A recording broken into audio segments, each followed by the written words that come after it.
നമുക്ക് ആദർശിന്റെയും നയനയുടെയും ഇന്നത്തെ നല്ലൊരു കഥ കേട്ടാലോ? വീഡിയോ ഇഷ്ടപ്പെടുവാണെങ്കിൽ ഒന്ന് ലൈക്ക് ചെയ്ത് ഹൈപ്പ് ചെയ്യാൻ മറക്കരുത് കേട്ടോ. അങ്ങനെ നമ്മൾ കാണുന്ന ആദർശും അനിയും കൂടെ കമ്പനിയിലേക്ക് വരുവാണ്. ആ സമയത്ത് അനി പറഞ്ഞു, ആദർശൻ എന്താ നോക്കിയിരിക്കണേ? ഇതേ ആ ചെയറിലേക്ക് കയറിയും കൂടി ഇരിക്കാൻ പറഞ്ഞു. എടാ അത് വേണോ? നീ ഇരുന്നാ മതി. കാരണം എനിക്കിനിയും കുറെ ഉത്തരവാദിത്തങ്ങളൊക്കെ ഉണ്ട്. നയനയുടെ ഡെലിവറിയും കാര്യങ്ങളും എല്ലാം ഉണ്ടല്ലോ. പിന്നെ അതൊക്കെ കഴിഞ്ഞിട്ട് വേണേ സാവകാശം നമുക്ക് ആലോചിക്കാം. ഇപ്പൊ തൽക്കാലത്തേക്ക് നീ ഇരിക്കുന്നു പറഞ്ഞു. ഇത്രയും നാൾ നീ ഇരുന്നിട്ട് ഒരു പ്രശ്നം ഉണ്ടായില്ലോ ആദർശേട്ടാ. അത് പറയേണ്ട കാര്യമില്ല. ഇതിനു മുമ്പ് ആദർശേണ്ണല്ലേ ഇരുന്നോണ്ടിരുന്നേ. എന്നിട്ട് എന്തൊരു സംഭവിച്ചോ? ആദർശേണ്ണ ആ കസേര ഇരുന്നാ മതി. ഓ എന്റെ ദൈവമേ, എനിക്ക് ഇപ്പോഴാ ഒരു സമാധാനമായത്. ഞാൻ എങ്ങനെയെങ്കിലും ഒന്ന് റിലാക്സ് ചെയ്തോട്ടെ എന്ന് പറഞ്ഞു. എടാ അത് വേണോ? എന്റെ ആദർശേട്ടാ, ആദർശേണ്ണ ഈ ചെയറിലിരിക്കുന്നവനോടാ എല്ലാവർക്കും താല്പര്യം. പിന്നെ മുത്തശ്ശൻ ആദർശേണ്ണ ഒരു പരീക്ഷണം തന്നു. ആ സമയത്ത് മാത്രം ആദർശേണ്ണ ഒന്ന് മാറ്റി നിർത്തി എന്നും പറഞ്ഞുകൊണ്ട് എല്ലാ കാലം മാറി നിൽക്കാനുള്ളൊന്നും അല്ല. ആദർശേണ്ണ അങ്ങോട്ട് കയറിയിരിക്കാനും പറഞ്ഞുകൊണ്ട് ആദർശനെ കസേരയിലേക്ക് പിടിച്ചിരുത്തി. പിന്നീട് അനി പറഞ്ഞു, ഇപ്പോഴാ എനിക്കൊരു സമാധാനമായത്. അത് കേട്ടിപ്പോ ആദർശ് പറഞ്ഞു, എടാ അങ്ങനെ നിനക്ക് ഉത്തരവാദിത്തങ്ങളൊന്നും ഒളിച്ചോടാൻ പറ്റത്തൊന്നുമില്ല. അറിയാലോ, കമ്പനി കാര്യങ്ങളൊക്കെ നോക്കണം. ചിലപ്പോൾ മീറ്റിങ്ങുകളൊക്കെ പോകേണ്ടി വരുമെന്ന് പറഞ്ഞു. എനിക്ക് പറ്റാത്തപ്പം അതൊക്കെ ഞാൻ പോയിക്കോളാം ആദർശേട്ടാ. അതൊന്നും എനിക്ക് പ്രശ്നമുള്ള കാര്യമല്ല. വേണമെങ്കിൽ ആദർശനെ ഏൽപ്പിക്കുന്ന ജോലിയൊക്കെ ചെയ്തോളാം. പക്ഷേ ഇനി തൊട്ട് ആദർശേട്ടൻ നീ കസാലിൽ ഇരുന്നാൽ മതി എന്ന് പറഞ്ഞു. എന്നാൽ ശരി ആയിക്കോട്ടെ, എനിക്ക് കുറച്ച് തിരക്ക് ജോലി ഉണ്ടെന്ന് പറഞ്ഞുകൊണ്ട് അനി പെട്ടെന്ന് തന്നെ അവിടുന്ന് എസ്കേപ്പ് ആവുകയാണ്. കുറച്ച് കഴിഞ്ഞപ്പോ നവ്യയുടെ അടുത്തേക്ക് അഭി വന്നു. അഭി വന്നിട്ട് പറഞ്ഞു, എന്ത് ചെയ്യാനാന്ന് പറ. ഇതുവരെ ആയിട്ടും എനിക്ക് ഈ വിവാഹത്തിന് സമ്മതമല്ല. അവന്തേക്കാണ് ഭയങ്കര പ്രതീക്ഷയാന്നൊക്കെ പറഞ്ഞു. അതിന്റെ കാരണം എന്താന്ന് നിനക്കറിയാലോ, എനിക്ക് വിവാഹത്തിന് സമ്മതമല്ലാത്തതിന്. അപ്പോഴേക്കും നബി പറഞ്ഞു, നീ ഉദ്ദേശിക്കുന്ന കാരണം എന്താന്ന് എനിക്കറിയാം. പക്ഷേ എന്റെ അനുജത്തി എന്താണല്ലോ ഈ വീട്ടിലേക്ക് വരത്തില്ല. അതിന് എന്റെ അച്ഛനും അമ്മയ്ക്കൊന്നും സമ്മതമല്ലെന്നുള്ള കാര്യം അറിയാലോ. എടി അതൊക്കെ പറഞ്ഞിട്ടൊന്നും ഒരു കാര്യമില്ല. എനിക്ക് നല്ല ടെൻഷൻ ഉണ്ട്. ഈ ബന്ധം നടക്കണമെന്ന് പറഞ്ഞു.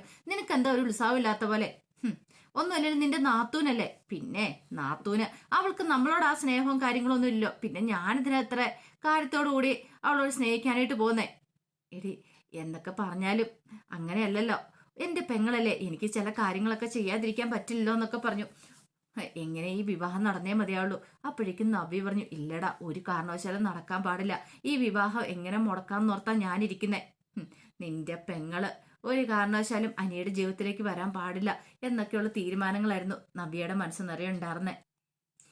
ഇതേ സമയത്ത് നയനയുടെ അടുത്തേക്ക് ദേവേനി വരുവാണ്. അപ്പൊ ദേവേനെ വന്നിട്ട് പറഞ്ഞു, മോളെ ഇത് കുങ്കുമം പോലെ പൂവിട്ട പാല, ഇത് കുടിച്ചാൽ മതി, കുഞ്ഞിന് നല്ല കളറും കാര്യങ്ങളൊക്കെ ഉണ്ടാവും പറഞ്ഞു. അത് കേട്ടുകഴിഞ്ഞപ്പോ നയന പറഞ്ഞു, വേണ്ടമ്മ ഇതിന്റെ ഒന്നും ആവശ്യമില്ല. ഇതൊക്കെ കുടിക്കണം. പിന്നെ കുറച്ച് ഫ്രൂട്ട്സ് ഇവിടെ ഇരിപ്പുണ്ട്, മോളത് മുറിയിൽ കൊണ്ടു വെച്ചോ. രാത്രി ചിലപ്പം വിശന്നിട്ടുണ്ട് എടുത്ത് കഴിക്കണം. എന്തിനമ്മ അത്? അതിന്റെ ആവശ്യമൊന്നും ഇല്ലാന്ന് പറഞ്ഞു. എന്തേലും ഉണ്ടെങ്കിൽ എന്റെ മോളെ, ഇപ്പൊ ഫുട്ബോള് സമയല്ലേ, ഫുട്ബോൾ മത്സരമല്ലേ. ഇനിയിപ്പം ആദർശിന്റെ കാര്യങ്ങളെല്ലാം കണക്കായിരിക്കും. ഫുട്ബോൾ മത്സരം തുടങ്ങിയിട്ടുണ്ടെങ്കിൽ പിന്നെ അവൻ രാത്രിയിൽ ഇരുന്ന് കളി കാണുമായിരിക്കും. അവനും മുത്തശ്ശനും എല്ലാരും കൂടെ ചേർന്നിട്ട് ഹാളിലിരുന്ന കളി കാണത്തുള്ളൂ. അല്ല അതിനെന്താ അമ്മേ? അല്ല അപ്പൊ പിന്നെ അവന് രാത്രിയിൽ ഒന്നും ശ്രദ്ധിക്കാൻ പറ്റില്ലെന്ന് പറയുന്ന മോളുടെ കാര്യങ്ങള്. പ്രത്യേകിച്ച് നിന്റെ മുത്തശ്ശനും ആദർശവും ഒക്കെ അർജന്റീന ഫാൻസ് അല്ലേ. കഴിഞ്ഞ പ്രാവശ്യം അർജന്റീന കപ്പടിച്ചു കഴിഞ്ഞപ്പോഴത്തേനും എന്തൊരു സന്തോഷമായിരുന്നറിയാവോ. കമ്പനിയിലാണെങ്കിൽ എല്ലാവർക്കും സമ്മാനമൊക്കെ വിതരണം ചെയ്തിട്ടുണ്ടായിരുന്നു. അതുപോലെ ഭ്രാന്ത, ഇത്തവണ മോള് കണ്ടോ? മോള് കണ്ടിട്ടില്ലോ എന്ന് പറഞ്ഞു. ഇത് കേട്ട് കഴിഞ്ഞപ്പോഴത്തേനും നയന പറഞ്ഞു, ഇല്ല, ഇത്തവണ കണ്ടു. മത്സരം നടക്കുന്ന സമയത്ത് ഇവിടെ എന്തായിരിക്കുന്നു, ഒരു ഉത്സവ പ്രതീതിയായിരിക്കും എന്ന് പറഞ്ഞു. അത് കേട്ടപ്പോൾ നയന പറഞ്ഞു, എനിക്കങ്ങനെ ഫുട്ബോൾ അങ്ങനെ വലിയ താല്പര്യമുള്ള കാര്യമൊന്നും അല്ലമ്മ എന്ന് പറഞ്ഞു. ഇത് കേട്ട് കഴിഞ്ഞപ്പോഴത്തേനും ദേവേനി പറഞ്ഞു, ഇവിടെ നേരെ തിരിച്ചാ എല്ലാവർക്കും എന്ന് പറഞ്ഞു. അതുകൊണ്ട് മോളോട് ഞാൻ നേരത്തെ ഇതൊക്കെ പറഞ്ഞെന്ന് പറഞ്ഞു. അത് കേട്ട് കഴിഞ്ഞപ്പോഴത്തേനും നയന ചിരിക്കുവാണ്. പിന്നീട് നയന മുറിയിലേക്ക് ചെല്ലുവാണ്. ചെന്നിട്ട് ആദർശനോട് പറഞ്ഞു, ആദർശേട്ടാ ഈ പാല് കുടിക്കാൻ പറഞ്ഞു. ഇത് നിനക്കുള്ള പാലല്ലേന്ന് ചോദിച്ചു. അതെ, ആദർശേട്ടൻ കൂടെ കുടിച്ചാൽ മതി എന്ന് പറഞ്ഞു. ഇതെന്തിനാ ഞാൻ കുടിക്കണേ? ഇപ്പൊ ഞാൻ കുടിക്കുന്നോണ്ട് എന്താ കാര്യം എന്ന് ചോദിച്ചു. അതെ, തൽക്കാലത്തേക്ക് ഇപ്പൊ ആദർശേട്ടൻ കുടിക്കണമെന്ന് പറഞ്ഞു. അത് കേട്ട് കഴിഞ്ഞപ്പോ ആദർശ് പറഞ്ഞു, അതെ നീ കുടിച്ചാൽ മതി, വയറ്റി കിടക്കുന്ന കുഞ്ഞിന്റെ ആരോഗ്യത്തിനൊക്കെ വേണ്ടിയിട്ടല്ലേ എന്ന് ചോദിച്ചു.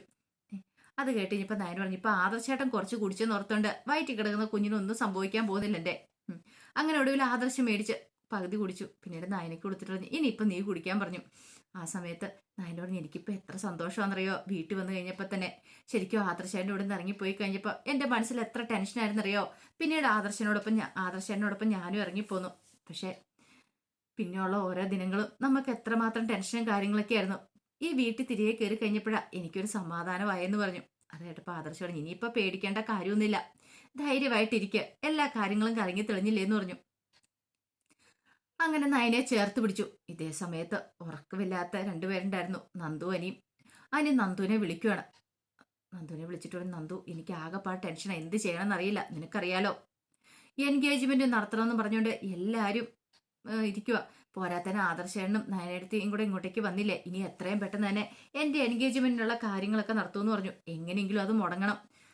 നന്ദു പറഞ്ഞു, ഇനി ഇപ്പം എന്ത് ചെയ്യാനാ, എൻഗേജ്മെന്റിൽ അത് നടക്കട്ടെ, നീ എന്താ പറയണേ, എൻഗേജ്മെന്റ് നടത്തി കഴിഞ്ഞാൽ പിന്നെ എനിക്ക് അതിന് ഒഴിഞ്ഞു മാറാൻ പറ്റുമോ, ഒരു കാരണവശാലും ഇല്ല, അതൊന്നും നടക്കുന്ന കാര്യമില്ല, എൻഗേജ്മെന്റ് നടക്കാൻ പാടില്ല. നന്ദു നീ എങ്ങനെയെങ്കിലും ഒന്ന് മുടക്കാൻ നോക്ക്. എടാ ഞാൻ എങ്ങനെയാ അത് മുടക്കുന്നേ, നിനക്കറിയാലോ എൻ്റെ കാര്യം എങ്ങനെയാന്ന്. എടി അതൊന്നും പറഞ്ഞിട്ട് കാര്യമില്ല, എങ്ങനെയെങ്കിലും നീ അതൊന്നും മുടക്കിയേ മതിയാവുള്ളൂ, എനിക്ക് ഒരു സമാധാനമില്ല, നിനക്കറിയാലോ. അതെങ്ങാനും നടന്ന് കഴിഞ്ഞിട്ടുണ്ടെങ്കിൽ പിന്നെ ഈ അനി ഇല്ലെന്ന് കൂട്ടിയാൽ മതി എന്ന് പറഞ്ഞു. അതോടെ കേട്ട് കഴിഞ്ഞപ്പം നന്ദുവിന് ആകെപ്പാടെ ടെൻഷനായി. അനിക്കാണെങ്കിൽ അതിനേക്കാളും വലിയ ബുദ്ധിമുട്ടായിരുന്നു. എങ്ങനെയെങ്കിലും ഈ വിവാഹം ഒന്നും മുടക്കാൻ വേണ്ടിയിട്ടാണ് അനി തീരുമാനിച്ചിരിക്കുന്നത്. പക്ഷെ എന്ത് ചെയ്യാൻ പറ്റും, ഒരു രക്ഷയും കാണുന്നുണ്ടായിരുന്നില്ല, ഒരു മാർഗം മുന്നിൽ തെളിയുന്നുണ്ടായിരുന്നില്ല. കുറച്ച് കഴിഞ്ഞപ്പോൾ നവ്യ കണ്ണാടി മുന്നിൽ പോയി നിൽക്കുകയാണ്. കണ്ണാടി നോക്കി തൻ്റെ ഗ്ലാമറൊക്കെ പോയിക്കൊണ്ടിരിക്കുക. കാരണം ഇപ്പം അത്ര മാത്രം ഉണ്ട് ടെൻഷന്. ആ ടെൻഷൻ കൂടിയതുകൊണ്ടാണ്. അതൊക്കെ ഇങ്ങനെ മനസ്സിൽ ഓർത്തുകൊണ്ടിരിക്കുന്ന സമയത്താണ് അബി അങ്ങോട്ടേക്ക് വരുന്നത്. അബി വന്നിട്ട് പറഞ്ഞു, അനിയുടെ MD സ്ഥാനം പോയാലും അവന്തേക്ക് ഈ കല്യാണം തന്നെ മതിയെന്നും പറഞ്ഞായിരിക്കുന്നത്. അവൾ ഈ കല്യാണത്തിന് പിന്മാറാനൊന്നും പോകുന്നില്ല, എത്രയും പെട്ടെന്ന് തന്നെ അവന്തേക്ക് അനിയും തമ്മിലുള്ള വിവാഹം നടക്കണമെന്ന് പറഞ്ഞു. അത് കേട്ട് കഴിഞ്ഞപ്പോൾ നവി പറഞ്ഞു, എന്നോട് എന്തിനാ ഇതൊക്കെ പറയണേ, ഇവിടെ നിനക്ക് എന്താ ഒരു ചൂടില്ലാത്ത, പിന്നെ ചൂട്, അതെ അവൾക്ക് എന്നോട് താല്പര്യം ഇല്ലോ, നാത്തൂനാന്ന് പറഞ്ഞിട്ട് കാര്യമൊന്നുമില്ല, അവൾക്ക് എന്നോട് താല്പര്യം ഇല്ലെന്ന് പറഞ്ഞു. എടി അത് പറഞ്ഞിട്ടൊന്നും ഒരു കാര്യമില്ല, അവളുടെ അനിയുടെ എൻഗേജ്മെന്റ് നടക്കണം. എടാ ഞാൻ എന്തിനാ ചൂട് കാണിക്കുന്നേ, നമ്മളോടില്ലാത്ത സ്നേഹം പിന്നെ നമ്മൾ അങ്ങോട്ട് തിരിച്ചു കാണിക്കേണ്ട കാര്യമുണ്ടോ. എടി അതൊക്കെ അവള് വെറുതെ കാണിക്കുന്നതല്ലേ, വെറുതെ കാണിക്കുന്നാന്നോ. അപ്പോഴേക്കും അബിയുടെ മനസ്സറിയാൻ വേണ്ടി നവ്യ ശ്രമിച്ചു. അതേന്നേ ശരിക്കും വെറുതെ കാണിക്കുന്ന, അവൾ ഈ പുറമെ കാണിക്കുന്നുള്ളൂ, അങ്ങനെയൊന്നും അല്ല എന്നോടും അമ്മയോടും ഒക്കെ അവളുടെ പ്രതികരണം. പക്ഷെ അവൾ എല്ലാവരുടെ മുന്നിൽ എങ്ങനെ കാണിക്കുന്ന, അല്ലെങ്കിൽ അവൾക്ക് ഇവിടെ പിടിച്ചിരിക്കാൻ പറ്റില്ല എന്ന് പറഞ്ഞു. പിന്നെ വെറുതെ അഭിനയിക്കില്ല അബി, എനിക്കറിയാലോ അവളുടെ സ്വഭാവം എന്താന്ന്. എടി അങ്ങനെയല്ല, പറയുവാണ് കുറെ കാര്യങ്ങൾ പറയാനുണ്ട്, പക്ഷെ ഇപ്പോഴൊന്നും പറയാൻ പറ്റില്ല, നീ ഒരു കാര്യം ചിന്തിച്ചാൽ മാത്രം മതി, അവള് നമ്മുടെ പക്ഷത്താണ്, നീ ഉദ്ദേശിക്കുന്ന പോലെ ഒന്നും അല്ല കാര്യങ്ങൾ. അതുകൊണ്ടാ പറഞ്ഞേ, നിന്റെ അനുജത്തിയായിരിക്കും അനിയുടെ മനസ്സിൽ, ഒരു പക്ഷെ അതുകൊണ്ടായിരിക്കും അവൻ ഈ ബന്ധത്തിൽ നിന്ന് പിന്മാറിക്കൊണ്ടിരിക്കുന്നത്, അത് പാടില്ല എന്ന് പറഞ്ഞു. അത് കേട്ട് കഴിഞ്ഞപ്പോൾ നബി പറഞ്ഞു, എന്താണെങ്കിലും ആ ബന്ധം നടക്കാൻ പോകുന്നില്ല, പിന്നെ എന്തിനാ അബി നീ ഇങ്ങനെ ടെൻഷൻ അടിക്കണമെന്ന് ചോദിച്ചു. എടി ടെൻഷൻ അടിക്കാതെ വല്ല തരവുണ്ടോ, എങ്ങനെയെങ്കിലും നീയും കൂടെ ചേർന്നിട്ട് ഈ ബന്ധം ഒന്ന് നടത്താൻ നോക്കാൻ പറഞ്ഞിട്ട് അബി അങ്ങോട്ട് പോയി. അപ്പോഴേക്കും നബിയെ മനസ്സിൽ കരുതി, ഓഹോ നിന്റെ പെങ്ങള് അവൾ അതിവിദഗ്ധമായിട്ട് അഭിനയിച്ചുകൊണ്ടിരിക്കുക, അനിയെ ഈ കുടുംബത്തെ എല്ലാവരും വഞ്ചിച്ചുകൊണ്ടിരിക്കുക, അവളെ പോലെയുള്ള ഒരു കാരണവശാലും അനിയുടെ ജീവിതത്തിലേക്ക് വരാൻ പാടില്ല. പിന്നീട് ഫോൺ എടുത്തിട്ട് ഒരു മെസ്സേജ് ടൈപ്പ് ചെയ്തങ്ങോട്ട് അയക്കുവാണ്. നവിക്ക് ഭയങ്കര ഒരു സന്തോഷവും സമാധാനവും ഒക്കെ തോന്നി ആ മെസ്സേജ് അയച്ചു കഴിഞ്ഞപ്പോൾ. കുറച്ച് കഴിഞ്ഞപ്പോൾ അനാമിക വേണുവിൻ്റെ അടുത്തേക്ക് വന്നു. വേണുവിനോട് പറഞ്ഞു, അച്ഛാ എനിക്കൊരു മെസ്സേജ് വന്നിട്ടുണ്ടെന്ന് പറഞ്ഞു. മെസ്സേജോ? അതെ, അവന്തികയും അനിയും തമ്മിലുള്ള വിവാഹം നടന്നിട്ടുണ്ടെങ്കിൽ അതിന്റെ ഗുണം അനിക്കാന്നൊക്കെ. അങ്ങനെ ഒരു മെസ്സേജ് ആരാ മോളയച്ച, മെസ്സേജ് അയച്ച ആരാന്നൊന്നും ഇല്ലെന്ന് പറഞ്ഞു.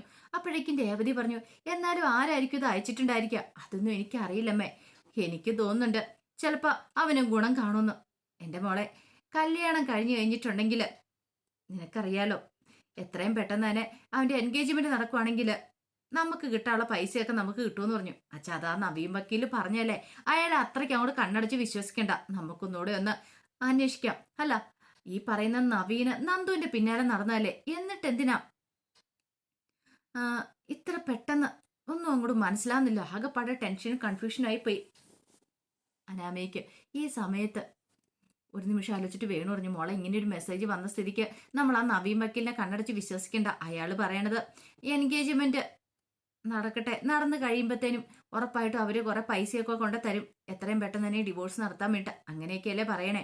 ഒരുപക്ഷെ അവരുടെ കല്യാണം എൻഗേജ്മെന്റും ഒക്കെ നടക്കാനായിട്ടുള്ള അയാളുടെ കുറുക്കുബുദ്ധി ആണെങ്കിലോ ഇത്, അതൊന്നും നമുക്കൊന്നും പറയാൻ പറ്റില്ല എന്ന് പറഞ്ഞു. അതുകൊണ്ട് നാളെ ഒരു അന്വേഷണം കൂടെ ശരിക്കും നടത്തിയിട്ട് മതി ഇതെങ്ങനെ എന്താന്നൊക്കെ. കാരണം നിയമപരമായിട്ട് നോക്കിയിട്ടുണ്ടെങ്കിലേ ഇപ്പം ബന്ധം വേർപ്പെടാത്ത എൻഗേജ്മെന്റും കാര്യങ്ങളൊന്നും നടത്താൻ പാടുള്ളതല്ല. അത് കേട്ടതും അനാമി പറഞ്ഞു, അത് ശരിയാച്ചാ, നമുക്കൊന്നുകൂടെ ഒന്ന് ആലോചിക്കേണ്ടിയിരിക്കണം എന്ന് പറഞ്ഞു. എന്താണെങ്കിലും ആ മെസ്സേജ് കിട്ടിക്കഴിഞ്ഞപ്പോഴത്തേനും അവർക്കൊരു മാറ്റവും കാര്യങ്ങളൊക്കെ ഉണ്ടാവുന്നുണ്ട്. പിറ്റേ ദിവസം രാവിലെ നയന ഇരുന്ന് കോലം വരയ്ക്കുവാണ്. ആ സമയത്ത് ബാൽക്കണിന്റെ അങ്ങോട്ടേക്ക് മൂർത്തി മുത്തശ്ശിയും കൂടെ വന്നു. ആ സമയത്ത് മുത്തശ്ശി ഒന്ന് നോക്കിയിട്ട് പറഞ്ഞു, "ശോ, ഈ മോള് രാവിലെ എഴുന്നേറ്റ് കുളിയൊക്കെ കഴിഞ്ഞിട്ടുണ്ടെങ്കിൽ വല്ല പനിയും പിടിക്കുമല്ലേ, ഇത്ര നേരത്തെ എഴുന്നേറ്റ് കുളിച്ചിട്ടുണ്ടെങ്കിൽ." മുത്തശ്ശൻ പറഞ്ഞു, "അതെങ്ങനെയാ, മഹാലക്ഷ്മി അല്ലേ ഭരിച്ചോണ്ടിരിക്കുന്നത്, അതുകൊണ്ട് പനിയൊന്നും വരത്തില്ല വസുന്ധരയെന്ന് പറഞ്ഞു. ഇനി ഇങ്ങനെയുള്ള കാഴ്ചകളൊക്കെ നമുക്ക് ദിവസേന കാണാം, കുറെ നാളുകളായിട്ട് അതുണ്ടായിരുന്നില്ലോ എന്ന് പറഞ്ഞു." അങ്ങനെ അവർക്ക് സന്തോഷമായി. അവർ താഴേക്ക് ഇറങ്ങി വരുവാണ്. ഈ സമയം ദേവേന വന്നിട്ട് പറഞ്ഞു, "മോളെ, ഒന്നാമത്തെ കാര്യം മഴ സമയമാണ്. ഈ മഴ സമയത്ത് മോള് രാവിലെ എഴുന്നേറ്റ് കുളിക്കേണ്ട വല്ല കാര്യം ഉണ്ടായിരുന്നോ?" "എന്റെ അമ്മേ, അതൊന്നും ഒരു പ്രശ്നമല്ല. ഞാൻ എത്ര ദിവസം ഇങ്ങനെ കോലമൊക്കെ വരച്ചിട്ട്." അത് കേട്ടപ്പോ ദേവേന് പറഞ്ഞു, "അത് ശരിയാ, ഇതൊന്നും കാണാനായിട്ട് പറ്റുന്നുണ്ടായിരുന്നില്ല. മോൾ ഇവിടുന്ന് പോയതിന് ശേഷം" എന്ന് പറഞ്ഞു. അങ്ങനെ നയന വന്ന് നയനയെ ചേർത്ത് പിടിച്ച് കഴിഞ്ഞപ്പോഴത്തേനും മുത്തശ്ശനും മുത്തശ്ശിയും കൂടെ ഇറങ്ങി വന്നു. മുത്തശ്ശന്റെ കോലം കണ്ടു കഴിഞ്ഞപ്പോഴത്തേനും നയനയും ദേവേനെ അത്ഭുതത്തോടെ നോക്കുകയാണ്. കാരണം മുത്തശ്ശൻ അർജന്റീനയുടെ ജേഴ്സിയൊക്കെ ഇട്ടുകൊണ്ടാണ് നിൽക്കുന്നത്. "ആഹാ, ഇതെന്താ മുത്തശ്ശ?" മുത്തശ്ശി പറഞ്ഞു, "എന്റെ മോളെ, ദേ ഫുട്ബോൾ മത്സരം തുടങ്ങിയിട്ടുണ്ടെങ്കിൽ പിന്നെ ഇങ്ങനെയൊക്കെ തന്നെ ആയിരിക്കും മുത്തശ്ശന്. മുത്തശ്ശന്റെ ഭ്രാന്തിനെ കുറിച്ച് അറിയാലോ, ഭയങ്കര അർജന്റീന ഫാനാ.